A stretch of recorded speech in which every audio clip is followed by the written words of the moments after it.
नमस्कार, मैं अभिनय आकाश और आप देखना शुरू कर चुके हैं प्रभा साक्षी का special show yes my Lord. Aligarh Muslim university केवल भारत ही नहीं बल्कि दुनिया भर में मशहूर है। मुस्लिम वर्ल्ड में उसकी अपनी एक अहमियत है, अपना एक मयार है। अब अलीगढ़ मुस्लिम यूनिवर्सिटी माइनॉरिटी इंस्टीट्यूशन यानी अल्पसंख्यक संस्थान का दर्जा है उसको या नहीं। सुप्रीम कोर्ट की 7 जजों की बेंच ने 8 नवंबर को एक फैसला सुनाया है। इससे अलीगढ़ में मौजूद अलीगढ़ मुस्लिम यूनिवर्सिटी के माइनॉरिटी स्टेटस प्राप्त करने का रास्ता थोड़ा खुलता हुआ दिखाई दे रहा है। सुप्रीम कोर्ट के 7 जजों की बेंच की अध्यक्षता chief justice of India DY Chandrachud कर रहे थे।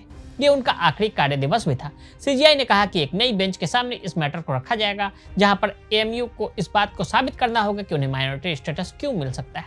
ये पूरा मुद्दा इस बात का था कि AMU के पास माइनॉरिटी स्टेटस होना चाहिए या नहीं होना चाहिए। हालांकि इस बात को एक अलग बेंच निर्णय करेगी, लेकिन सुप्रीम कोर्ट ने एक क्राइटेरिया की रूपरेखा दी है कि माइनॉरिटी इंस्टीट्यूशन को क्या क्राइटेरिया का पालन करना चाहिए और उन्हें माइनॉरिटी इंस्टीट्यूशन डिक्लेयर करने के लिए क्या नहीं।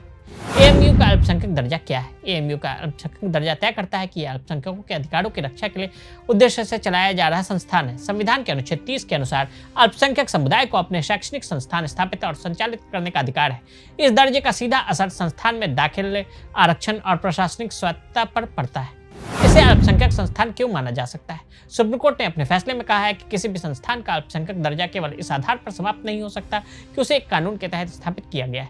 यदि जांच में यह निष्कर्ष निकलता है कि AMU की स्थापना मुस्लिम समुदाय द्वारा की गई, तो ये संविधान के अनुच्छेद 30 के तहत इसे अल्पसंख्यक संस्थान का दर्जा मिल सकता है। क्या था अजीज बाशा जजमेंट? कानूनी विवाद की जटिलता को इस तथ्य से समझा जा सकता है कि यह आधी सदी से भी ज्यादा पुराना है। इसकी शुरुआत 1967 में अजीज बाशा केस में आए सुप्रीम कोर्ट के उस फैसले से मानी जाती है, जिसमें कहा गया था कि AMU अल्पसंख्यक संस्थान मुस्लिम यूनिवर्सिटी एक्ट 1920 के जरिए अस्तित्व में आया था। इसके बाद 1981 में सरकार ने AMU एक्ट में संशोधन करते हुए कहा कि इसकी स्थापना मुस्लिम समुदाय द्वारा मुस्लिम समाज की शैक्षणिक और सांस्कृतिक जागरूकता को बढ़ावा देने के मकसद से की गई थी। अब अगला कदम क्या होगा? कोर्ट ने फैसले में जो मापदंड तय किए हैं, ये भविष्य में अन्य संस्थानों पर भी लागू हो सकते हैं। इससे यह स्पष्ट होगा कि कौन कौन से शैक्षणिक संस्थान अल्पसंख्यक संस्थान का दावा कर सकते हैं और उन्हें किन शर्तों का पालन करना होगा। अब कोर्ट ने इस मामले को एक नई बेंच को रेफर कर दिया है। चीफ जस्टिस नई बेंच गठित करेंगे जो इलाहाबाद हाई कोर्ट के फैसले के मद्देनजर AMU के अल्पसंख्यक दर्जे की वैधता पर अंतिम फैसला करेंगे। तो आज हमने आपको कानूनी दुनिया से जुड़ी खबरों के बारे में बताया। आज के लिए इजाजत। ऐसी रिपोर्ट्स को देखने के लिए देखते रहे प्रभा साक्षी। अगर आप भी लेना चाहते हैं देश दुनिया की तमाम जानकारी, तो आज ही सब्सक्राइब करें हमारे चैनल को।